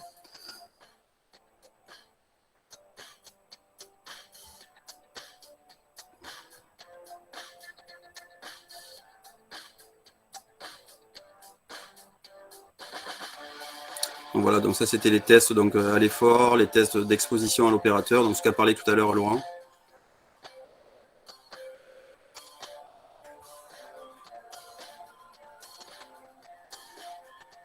Donc le jour de cette expérimentation, il y avait énormément de vent, donc on était vraiment aux limites du drone.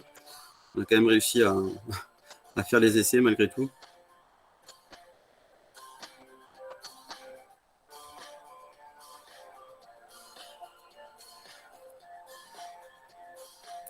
Donc voilà, on voit bien l'opérateur Pulvéado qui est très, très contaminé.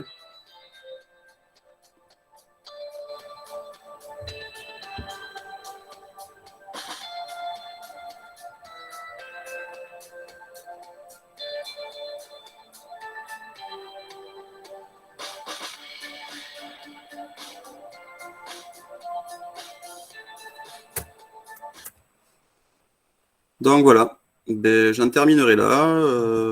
Si des personnes ont des questions. Merci Loïc. Alors oui, il y a quelques questions qui ont défilé sur le RTK, présence de RTK. Oui, oui. Alors, on a plusieurs solutions. Donc là, les drones, en l'occurrence, donc qui sont présentés sur le PowerPoint, on a mis à partir de 16 000 €, sur les drones sans RTK. Il y a possibilité, bien sûr, d'installer un système RTK dessus. Alors, une autre question. Utilisez-vous des alourdisseurs ou adjuvants pour éviter les dérives? Non, pas du tout. Ça n'a pas été testé. Ça n'a pas été testé.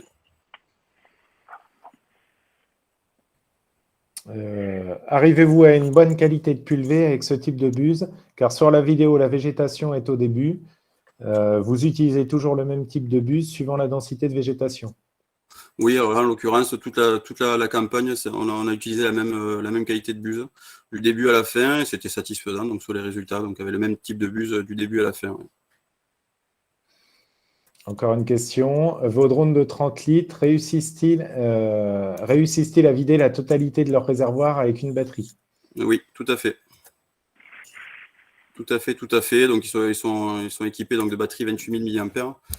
Du 28, on va même jusqu'à 30 000 mAh. Donc, oui, ils sont prévus donc, de toute façon, pour faire un vol, une batterie en principe. Après, sur les 10 litres, sur des parcelles, on va dire, en pleine, plutôt, on arrive à faire 2 batteries pour un réservoir. Mais bon, après, sur la forte pente, on est plutôt à une batterie, un réservoir.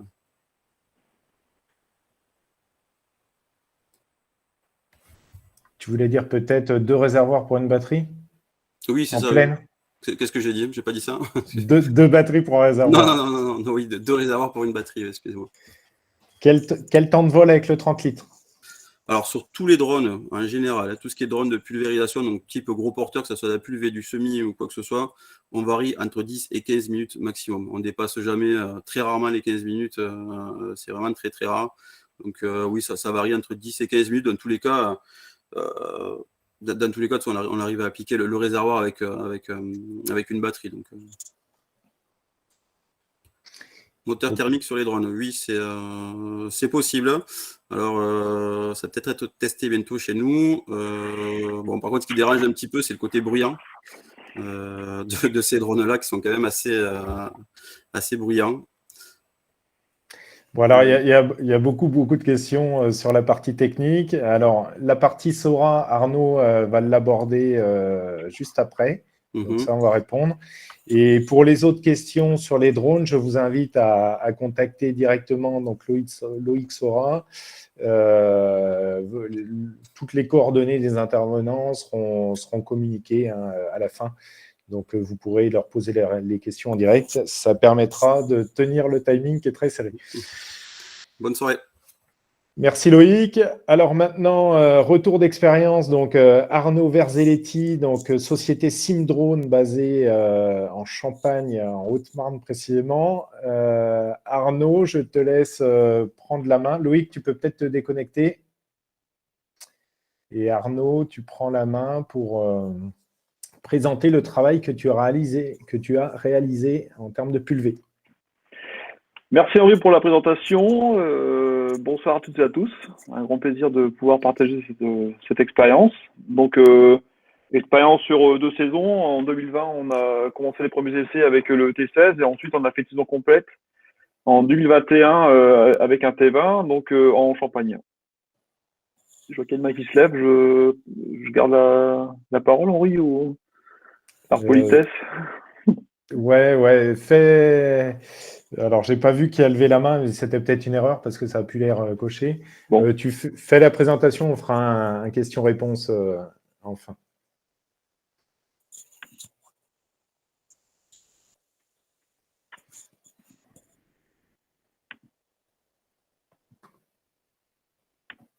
Est-ce que ça fonctionne? Pas encore. Ah, j'ai changé de navigateur. Alors, toujours pas? Non. On recommence. Partager. Ah, impossible. Bon, super. Alors, les joies direct. Je peux peut-être faire une page de réclame en attendant pour la Fédé. Ah là là, c'est pénible. Ah, bon, bah, écoute, Henri, si tu peux la partager, comme ça évitera les. Voilà. Désolé. Et voilà. Alors, je ne sais pas s'il y avait des animations dessus, hein, mais. Bon, il y avait une vidéo, tant pis, écoute, il n'y a pas grand-chose. C'est bon, vous voyez bien? Parfait. Allez, super Arnaud, tu peux y aller. Tu me dis juste quand il faut défiler. Next, s'il te plaît, suivante. Donc, 3 points, le contexte, les parcelles traitées donc, en Champagne, les essais, le système d'épandage, le drone et quelques photos pour la mise en situation. Suivante, s'il te plaît. Contexte. C'est bon, tu peux passer. Je fais la moulinette. Merci Henri. Donc, comme je l'ai précisé auparavant, en Champagne, principalement, on a fait donc 2 essais, et notamment un essai qui a été vraiment suivi de façon pertinente par la Chambre agricole de l'Aube, donc Dimitros Koutelas. Et donc, on a fait donc des essais sur 2 parcelles distinctes de à peu près 2 km au sein de l'exploitation Champagne-Charge-Mathieu. Donc, avec le co-gérant Michel et Isabelle Jacob. Et également donc une 3e parcelle qui a été suivie, donc qui a été honorée dans la partie plutôt Marne donc près de Reims. Et donc là c'était une parcelle qui était jusqu'à présent traitée avec un pulvé à dos d'homme, vraiment donc très difficile d'accès et une pente vraiment supérieure à 45%, donc vraiment très raide. S'il te plaît, Henri, ça va coûter cher ça. Ouais. Donc les parcelles. Donc les parcelles chez Michel Jacob, donc la parcelle A qu'on dénomme la Bressoire qui fait 2 hectares 2, une pente pratiquement rectiligne de 35%. Et ensuite la parcelle B, donc ce qu'on appelle le Val-Mancheron qui est en dessous. Une parcelle qui est un peu particulière parce que la partie sud est peu pentue, à peu près 15%. Et la partie au nord, là où vous voyez la flèche rouge, on a une pente supérieure à 45%, donc vraiment très raide. Et une parcelle qui est intéressante pour la partie mise en œuvre. Voilà. Donc 2 parcelles chez Michel Jacob. Donc diapo suivante, les essais.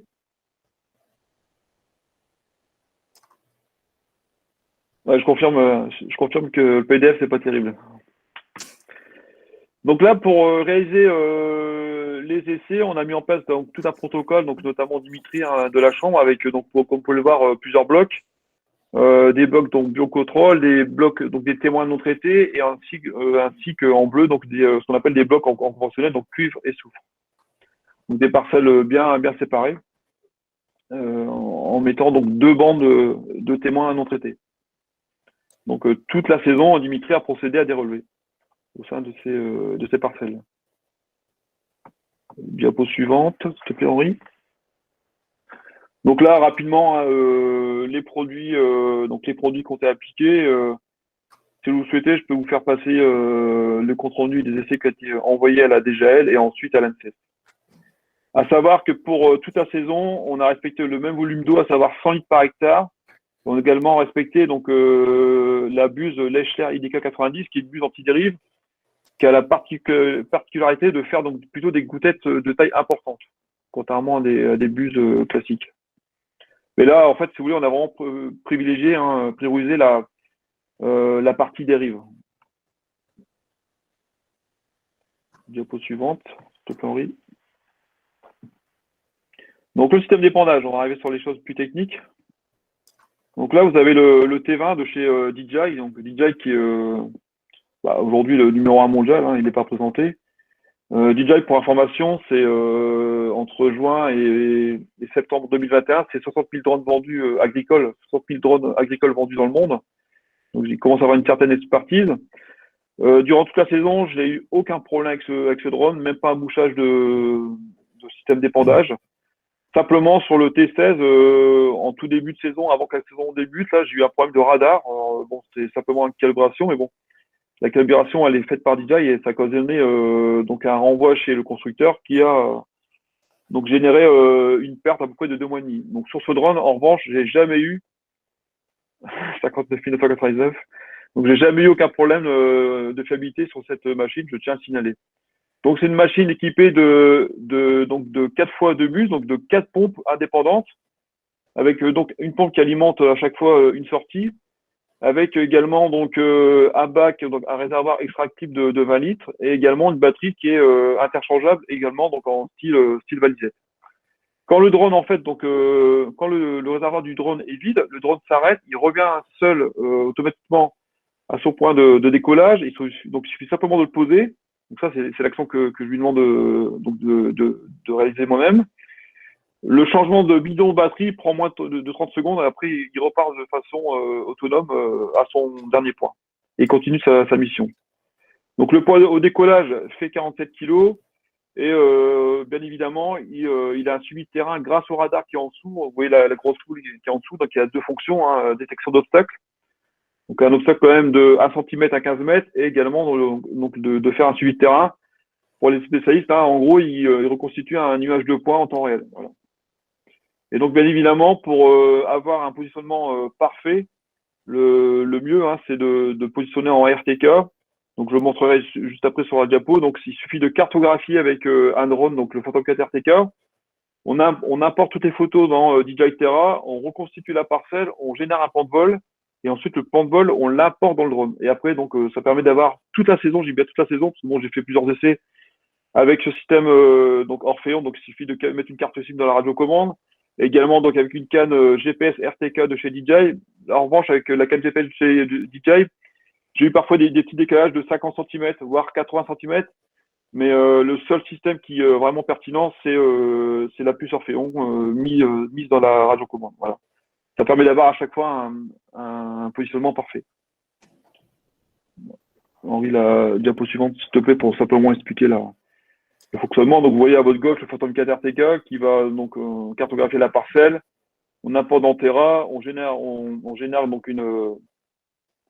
une orthophoto également. Donc après, avec cette ortho, on va pouvoir créer un plan de vol donc par rapport à la parcelle donc qui a été cartographiée. Ensuite, donc, on va importer, en effet, donc, comme le souligne Henri, le plan de vol là, en jaune dans le drone d'épandage. Donc, comme je l'ai marqué en 2 points, précision du positionnement du drone et également, bien évidemment, pour le télépilote, donc une mise en œuvre sécurisée. Diapo suivante, s'il vous plaît, Henri. Donc là, un petit focus sur la partie réglementaire. Donc là, c'est des drones qui font plus de 25 kg. Je rappelle, la classe va de 25 à 150 kg. Donc là, pour le mettre en œuvre, il y a une étude spécifique à faire pour l'analyse des risques air et sol à réaliser au préalable. On envoie cette étude à la DGAC. Et donc, en retour, vous avez l'autorisation d'exploitation, comme vous pouvez le voir sur votre droite. Donc, délivrée par la DGAC et valable sur toute la saison. En parallèle, il faut l'immatriculer. Donc c'est simplement une réserve d'immatriculation qui est faite au préalable. Et ensuite, on appose avec donc un support en métal qui doit résister au feu. Donc on appose 2 plaques sur le drone. Voilà. Et ensuite, donc alors, j'ai oublié sur cette diapo, j'ai oublié un petit point, c'est également donc de faire monter par le revendeur un coupe-circuit indépendant. Donc ça, c'est imposé par des DGAC. Ça permettrait éventuellement de couper le drone si le drone entre guillemets veut devenir complètement contrôlable. Je vous rassure, ça n'arrive quasiment jamais, sauf que quasiment jamais en aéronautique, il faut le bannir. Et c'est pour cela que la DGAC, donc j'ai envie de dire très justement, donc demande à ce que le drone soit équipé d'un coupe-circuit supplémentaire qui est complètement indépendant du drone. Donc c'est-à-dire que si le drone venait à être incontrôlable, il suffit de le couper et il va tomber sur place au sein de la parcelle. Diapo suivante, s'il te plaît, Henri. Donc là, la mise en situation. Alors Laurent, on a parlé tout à l'heure, hein, donc bien évidemment, il est important d'avoir j'ai envie de dire, des équipements adéquats. Bon, là, c'est un peu facile parce que c'est fourni par Michel Jacob. Donc là, c'est ce qu'on appelle une remorque de type posataire équipée de 2 bacs de 1000 litres. Donc, face à cette cuve, là, sur la partie droite, vous avez la cuve donc, de produits hein, qui est donc déjà préparée en amont au sein de l'exploitation par son ouvrier viticole, donc bien évidemment équipé de pays complets. Et là, sur la droite, donc vous voyez un bac pardon de 1000 litres d'eau qui sert simplement à rincer éventuellement donc quelques équipements. Alors derrière, on le voit pas, on le verra sur la diapo suivante. Il y a également donc, un système autopompe qui sert à remplir les bidons du drone. Diapo suivante. Voilà, donc là, de l'autre côté, donc on voit le drone qui est posé sur la plateforme. Également, donc un bac de décantation qui est suffisamment large pour accueillir on va dire, les quelques gouttelettes d'adjuvant qui viendraient à tomber lorsque le drone vient se poser. Donc quelques gouttelettes récupérées dans ce bac et ensuite donc c'est géré par exploitant comme tout traitement. Donc on voit au premier plan le système autopompe qui sert à remplir les bidons en toute sécurité. Voilà sur cette diapo suivante. Donc là en fait toute cette mise en œuvre, donc on a toujours la même configuration. Donc je mettais mon camion devant qui servait donc à recharger les batteries. Donc sur le plateau, il y avait également un groupe électrogène que je fournissais et donc on voyait sur le toit du camion, donc je mettais en place à chaque épandage donc une station météo qui a enregistré donc les données. Et donc ces données ont également été transmises dans le compte rendu d'expérimentation.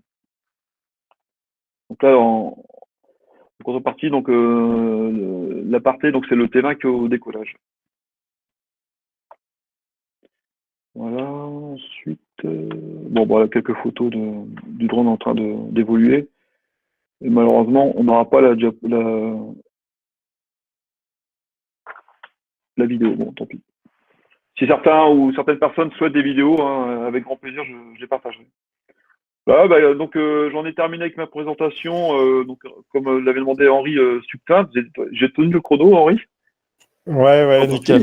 On est bien. Au global, on a 10 minutes de retard, donc on est plutôt pas mal sur l'ensemble du webinaire. Merci Arnaud pour pareil, tout ce que tu fais hein, au niveau pulvérisation par drone et ton implication dans le secteur. Je pense qu'on entendra encore parler de toi pas mal dans les mois à venir ou les années à venir. J'espère. Et ça fera suite à d'autres événements officiels. Alors, il est temps de… Merci Arnaud. Il est temps de conclure. Maintenant, on est arrivé au bout. On a essayé d'être le plus exhaustif possible, mais en même temps synthétique, hein, parce qu'on pourrait en parler quand même pendant des heures. À savoir qu'il y a quand même, en parallèle de tout ça, des comités de pilotage, des groupes de travaux, des investigations individuelles aussi hein, de différents acteurs de la filière. Donc, il y a des choses qui se mettent en place. Alors maintenant, je vais laisser la parole à Patrice, qui est le délégué général de la Fédération professionnelle des drones et qui va pouvoir conclure sur cette thématique. Voilà, Patrice, à toi. Oui, merci Henri de me passer la parole. Bonsoir à tous. Déjà, merci pour cette belle soirée, ce beau webinaire. Moi, j'ai découvert plein de choses et c'était passionnant. d'autant que l'approche on va dire pluridisciplinaire, que ça, avec plein d'angles différents, ont permis d'apprendre beaucoup de choses et une approche très riche. Donc, merci aussi à tous les intervenants qui ont bien voulu nous aider à monter ce webinaire. Je pense qu'on va repartir plus riche ce soir, donc c'est parfait. Voilà, maintenant pour faire la synthèse, parce qu'il y a beaucoup de choses qui ont été dites. Bon, Henri m'a un peu aidé, mais que retirer donc de ces 3 années de pulvérisation, d'expérimentation, de pulvérisation. Je pense déjà qu'effectivement, ce qui ressort, c'est moi ce qui m'a pas mal impressionné, c'est effectivement c'est les avantages du drone pour faire diminuer la pénibilité et l'exposition des viticulteurs lors des phases de pulvérisation. Donc, là, je crois que la protection de l'homme, c'est déjà essentiel dans le système. Et je crois que là, on est tout à fait dans le milieu du domaine de l'emploi des machines et des robots pour aider justement les hommes dans leur travail. Et donc là, c'est super.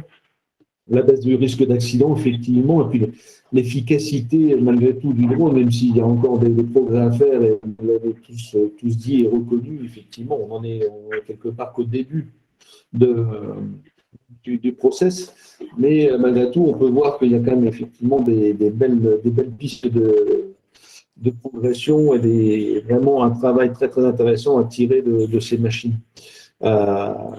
Mais bon, effectivement, il y a aussi des zones d'ombre, ou en tout cas des zones un peu plus sombres qu'il va falloir régler. Et là, j'espère que nous, au niveau de la fédération, on va pouvoir vous aider là-dessus. C'est notre but, on est là pour ça.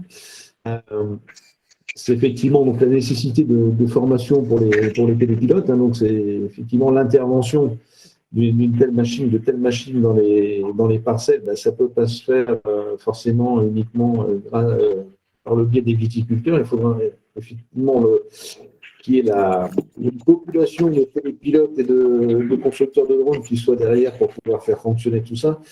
Et gros point qui est apparu surtout en fin du webinaire, donc la nécessité et la difficulté qui est représentée par une réglementation qui est encore lourde et difficile à mettre en place. Alors on conçoit très bien qu'effectivement le législateur se doit de protéger et les intervenants et les tiers qui sont à proximité des opérations qui sont menées.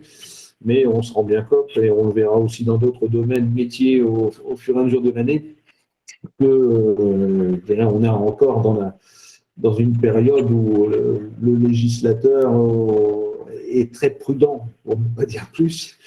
Et là, je pense qu'effectivement, la FPDC aura une action à mener pour essayer, la FPDC, par le biais de ses contacts avec la DGAC, mais aussi au niveau européen, grâce à Jeddah, aura à faire pour démontrer et pour essayer d'assouplir un peu toutes ces règles qui sont, il faut le reconnaître malgré tout, un peu pénalisantes, en tout cas nous gênent dans nos mouvements pour pouvoir travailler.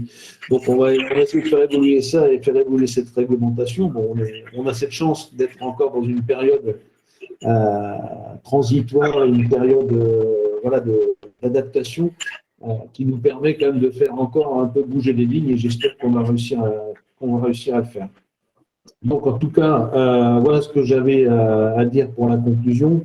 Une fois encore, merci à tous pour nous avoir fait découvrir ce milieu et l'utilisation des drones dans le milieu agricole et viticole. Je vous invite maintenant à venir voir les prochains webinaires, parce qu'il y aura aussi d'autres découvertes sur d'autres milieux qui vous feront voir, donner envie ou comment vous améliorer dans la connaissance des différentes utilisations du drone. Et après, comme disait Henri, effectivement, il y aura certains webinaires qui resteront réservés aux adhérents, qui seront un peu plus techniques, mais voilà, donc je ne peux que vous inviter à adhérer si vous voulez voir tout le programme. En tout cas, merci encore de votre participation nombreuse. N'hésitez pas, si vous avez un souci, à aller voir et revoir le webinaire pour avoir les adresses, les précisions sur les études qui ont été menées et ainsi de suite. Et donc, je vous donne rendez-vous le 7 mars prochain, alors je pense que ce sera vers 18h, 18h30, comme cette fois-ci, avec un webinaire très intéressant aussi sur la réglementation, et on aura l'honneur et l'avantage d'accueillir Nicolas Marcoux, donc chargé de mission drone à la DGAC, pour nous expliquer un peu tout ça et nous éclairer sur le positionnement de la réglementation européenne. Donc pendant, pareil, une petite heure, histoire de se remettre tout ça d'aplomb dans l'esprit et d'avoir l'esprit un peu plus clair. En tout cas, merci encore. Henri, tu veux l'ultime mot, je te laisse. Allez, merci beaucoup Patrice. L'ultime mot, juste pour rebondir un peu sur le chat. Effectivement, alors faut savoir qu'il y a des choses qui bougent, hein, que ce soit au ministère ou dans les différentes interprofessions. Le drone est aujourd'hui de plus en plus pris en compte. À savoir que c'est nouveau, il faut que ça se mette en place, c'est des changements d'habitude, il y a de la confiance à acquérir, et on est sur le plan aéronautique. Alors oui, il y a des choses qui vont se mettre en place. Effectivement, en 2022, ça risque de patiner un petit peu compte tenu le contexte politique, hein, donc faut pas s'attendre à des grandes évolutions sur l'année en cours. Voilà. Sur ce mot, de toute façon, on vous tiendra informé. Donc, retrouvez-nous à la Fédé, hein, si vous êtes de la filière. Et voilà, on vous souhaite encore une bonne soirée. Merci aux intervenants, merci à tous les participants. Et on vous dit à bientôt.